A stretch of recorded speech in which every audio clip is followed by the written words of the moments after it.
மாண்புமிகு எதிர்க்கட்சி தலைவர் அவர்கள் ஆளுநர் உரைக்கு நன்றி தெரிவித்து ஆளுநர் உரை பற்றி பேசுவார் என்று உங்களைப் போல நான் ஆர்வமாக எதிர்பார்த்துக் கொண்டிருக்கிறேன்.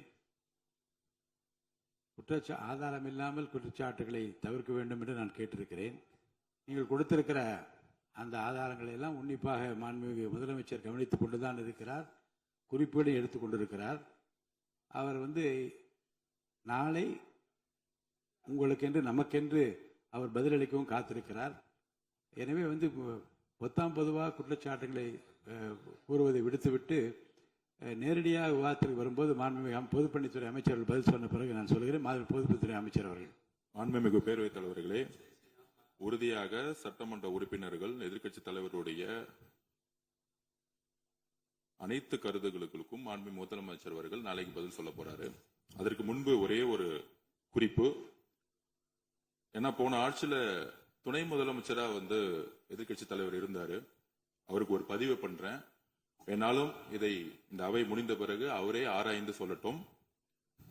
As per the NCRP report for 2024, the number of the crimes against children reported in the state increased by the more than 40% in 2024, with 10,046 cases registered compared to 6,968 cases in 2023.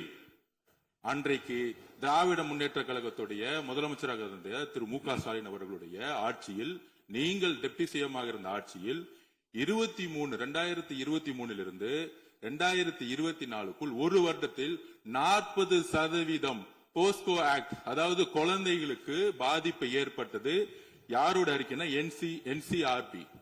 இதற்கு முக்கிய காரணம் ட்ரக்ஸ். 6 வருடங்களுக்கு முன்பு drugs தமிழ்நாட்டில் கிடையாது, இது எல்லோருக்கும் தெரியும். ஆனால் இந்த 5 வருடத்தில் ட்ரக்ஸுக்கான பிரச்சனைகளை எத்தனை முறை ரிவ்யூ மீட்டிங் போட்டு சரி செய்யப்பட்டது. அன்று டெப்டி சிஎம் இருந்தவர் இந்த 40% கிட்டத்தட்ட 6,968 இருந்து 10,046 காசா இன்கிரீஸ் ஆயிருக்கு. உங்களுடைய ஆட்சியில எந்த நேரத்தில் டெப்டி சிஎம் இருந்து இந்த போஸ்கோ வழக்குகளை நீங்கள் ரிவ்யூ மீட்டிங் பண்ணி குறைச்சீர்கள்? நாங்கள் இந்த 40 நாள்ல கடுமையாக ரிஃபார்ம்ஸ் பண்ணிட்டு இருக்காரு எங்களுடைய முதலமைச்சர். ஒட்டுமொத்த காவல்துறை ரிஃபார்ம்ஸ் ஒர்க் நடந்துட்டு இருக்கு.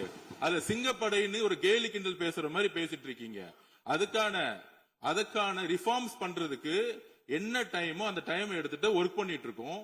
காவல்துறையுடைய ஒட்டுமொத்த ட்ரக்ஸ் இஷ்யூ கடந்த 5 வருடங்களாக நீங்க சரி செய்யல. அந்த ட்ரக்ஸ் எதிர்கொள்றவங்க தான் ரேப் பண்ணப்படுறாங்க. நீங்க சொல்றீங்க தமிழக வெற்றி கழகத்தோட ஆளுங்கட்சின்னு.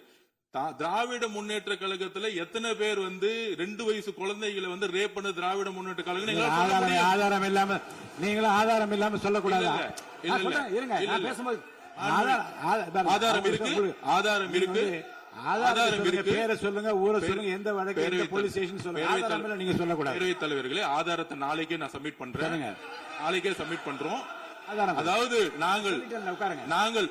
நாங்கள் பதிவு பண்ணுவது, நாங்கள் என்ன இல்ல நான் பேசி முடிச்சிடுறேன். நான் பேசி முடிச்சிடுறேன். நாங்க பேசி முடிச்சிடுறோம். அதுக்கப்புறம் கருத்து சொல்ல. அதாவது ஒரு கட்சியில நான் பேசி முடிச்சிடுறேன். ஒரு கட்சியில கோடான கோடி மெம்பர்ஸ் இருப்பாங்க. 1 கோடி பேர், அவங்க 2 கோடி பேர் சொல்லுவாங்க. நாங்க அது மாதிரி 1 கோடி பேர் 2 கோடி பேர் சொல்லுவோம். அதுல சில பேர் செய்யக்கூடிய தவறுகளை உடனடியாக கவனித்து வரும் பொழுது யார் யாரெல்லாம் தவறு உடனடியாக கைது செய்யப்பட்டிருக்காங்க. இது திமுக, அதிமுக மித்த கட்சி பிரச்சனைகள் கிடையாது. எந்த நபர் தவறு செய்தாலும் கட்சியின் அடிப்படையில் எந்த சட்டம் ஒழுங்கு கிடையாது. எங்களுடைய மாண்புமிகு முதலமைச்சருடைய தலைமையில் சட்டம் ஒழுங்கு நேர்மையான முறையில் மாற்றப்பட்டிருக்கு, கட்சிக்கு அப்பாற்பட்டு. இதை நாங்கள் பதிவு செய்கிறோம். அதனால மாண்புமிகு துணை முதலமைச்சர் அவர்கள் எந்த அளவுக்கு போஸ்கோ கேஸும் ட்ரக்ஸோட இஷ்யூஸும் 2021-26 அதிகமாகிறத உங்களுடைய ஆய்வை நீங்கள் மேற்கொள்ளுங்கள், எழுதி வைத்துக் கொள்ளுங்கள். 6 மாதத்துக்குள் சட்டம் ஒழுங்கு இந்தியாவில் எந்த அளவிற்கு ஒரு உதாரணமாக இருக்குமோ பெண் பாதுகாப்புக்கும் குழந்தைகள் பாதுகாப்புக்கும் ஒரு நேர்மையான ஆட்சியை எங்கள் தலைவர் கொடுப்பாருங்கிற நாங்கள் பதிவு பண்றோம்.